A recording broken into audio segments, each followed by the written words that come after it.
वालेकुम दोस्तों, क्या हाल चाल है। उम्मीद करता हूँ आप बिल्कुल खैरियत से होंगे। मैं भी बिल्कुल खैरियत से हूँ। तो दोस्तों, जैसे बारिशों की वजह से मैं मौसमी मकई नहीं लगा सका था, लेकिन मैंने यानी कि सितंबर के एंड और अक्टूबर के स्टार्ट में ये मकई लगाई थी प्लांटर से। ये आपके सामने मैंने इसकी वीडियो भी डाली थी। तो दोस्तों, मैंने कहा चलो चारे में फ़रोख्त हो जाएगी, और सर्दी की वजह से ये कद ज़्यादा नहीं कर सकी, लेकिन अभी चारे की जो है बहुत ज़्यादा कमी है, तो ये मुनासिब रेट में माशाल्लाह फ़रोख्त हो गई है। तो अब इसमें गंदम भी लग जाएगी। तो जिनको मैंने सेल किया है उनसे मैंने 15 दिन का टाइम लिया है, यानी कि नवंबर में ये ख़त्म करेंगे इसको हर सूरत में। तो दोस्तों, ये सेल किस तरह की है, ये 500 रुपये पे एक मरला, यानी कि 80,000 रुपये पे। तो फिर भी ठीक है, क्योंकि धान नहीं लग सकी थी, ज़मीन से कुछ ना कुछ आना ज़रूरी था। तो बीज जो था मकई का मुझसे यानी कि पुराना पड़ा हुआ था, 1 साल पुराना, तो वो भी एक्सपायर हो रहा था। बहरहाल वो मैंने यहाँ पे लगा दी, तो माशाल्लाह इससे प्रॉफिट भी अच्छी आ गई।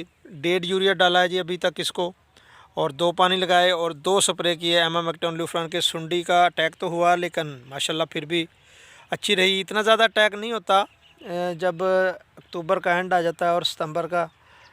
अक्टूबर के एंड में भी और स्टार्ट में भी ज़्यादातर सितंबर में ज़्यादा ख़तरा आता है सुंडी का। बहरहाल ये आपके सामने है, चारा बेहतरीन है।